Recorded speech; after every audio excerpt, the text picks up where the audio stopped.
Hi, Sailor Pluto Tessa here, and today we're going to talk about the Sailor Starlights, or as known as the Free Lights, because they happen to also offshoot themselves as this free band, as this free band or team of songsters. Now, the Free Lights, from what we know about them, we got Dustin, Jordan, Julian, and three of them are men. Yes, it is true. Um, they come from another world, and they only sing songs because they hope that their El Doasian would show up, and she would. Now, this world, we don't know its name, was taken over by, I would guess, Madness, when Madness was before or after Madness took over Sailor Galaxia. We don't know. They show up in the fifth following a Sailor Moon called Sailor Moon Sailor Stars, but after the Queen Helena thing. A lot of folks also wonder if the Sailor Starlights are men or women. The truth is, they are men. All three of them.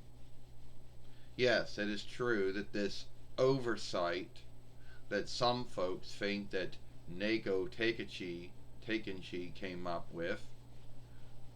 We don't know who came up with it, but someone came up with it, and Toei had to make, and when they shapeshift, they become women, or at least get women body slights or halves or breaks on them, which would have made it hard for the folks at Cloverway or anyone, or Pioneer, Pathseeker, or anyone to work with back in the day. So we know that they've been fighting Sailor Galaxia and her team for some time, since they have, but in the past, when they had fought folks, they did not know how to heal folks. Once someone lost their star seed, they became a fiend took over them, and they didn't know how to undo it. So a lot of folks were sadly killed where they could have been healed. We know that each one of them has their own beliefs on things. We know that Dustin, or Sailor Starfighter, happened to want to be friends with Serena Sailor Moon, and most of the time didn't really believe that Darien was her boyfriend until he met Darien at the end. What Sailor Star Maker, Sailor Star Fighter, what we know about Sailor Star Maker is that he tends to not be so open-minded when it comes to other folks' beliefs. We know that about Jordan. Julian, who might be Sailor Star Healer, which you would think would mean a lot, and he tends to be more of a loner than the other three. And when I mean that, I mean he doesn't really like, all the onlook that he gets from being a songster. His big goal is mostly gotta seek their Eldoasian, and that's it. Now, that's all we know about them from Sailor Stars, at least the first offshoot of it. What we don't know about how they were handled in the book. Well, in the book, they were lesser cells. They weren't the main cells as they were in the drawing show, and that's what led some folks into believing that Neko Takenchi, who didn't care about how Toei was handling all the four followings, but somehow cared about how the fifth following was handled, And some folks believe that her and Toei got into a fight or unlikeness of thought over how the Sailor Starlight should have been handled.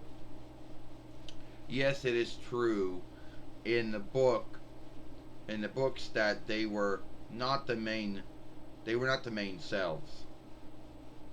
There, I guess there were very few. They weren't the main selves. Yeah, they were in there, but they were less selves or minor. I don't know. What do you call someone that's not the main one? The lesser? I don't know. So anyway, I guess what I'm saying is that when Sailor Moon Cosmos or Sailor Moon World comes out, they're going to be in it, but they're probably not going to be many followings that have anything to do with them in it. Or if they do have anything to do with them in it, they're not going to be in it as much as they were in the other Sailor Star ones. I don't know. Did they break that oversight? Well, yes, they did. And it was Sailor Star Fighter, Sailor Star Maker, and Sailor Star Healer who broke the oversight first.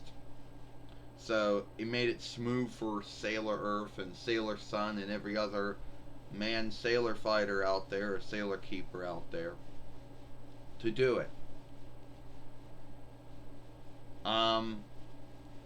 That's all I truly know about them. They're not that much known about them. Yes, they all seem to have their own. Well, they only have one strike that I know of. You know, one strike. That's it. If they got more than one, I haven't. I don't know.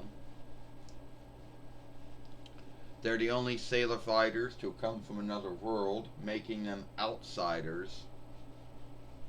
You know, and where they fought in, and where they fall in, and how old they are, or what world they came from, or how far back their world goes back to, no one seems to truly know. But we never ever hear from them again. After Sailor Stars, that's it. That's the last following of Sailor Moon for the drawing film. For the other drawing film that's coming out this summer. And that's where the books end. Well, I know there are little other books that come out after that. But that's it. No one ever hears from them again. Yes, they do show up again, at least in the third following of Sailor Moon, called Sailor Moon Utmost, when they're dealing with Wolfman and Hart, but it's a one-off. You know. But anyway, that's all I know about the Sailor Starlights. Someone out there might know a whole lot more about them than I do. You know. But anyway, if you like this film, then follow me over here at Sailor Moon for Life. Watch the other film we made yesterday over here with Sarah Yorns' birthday gathering. Sailor Pluto Tissa. And I hope you like this film. Bye.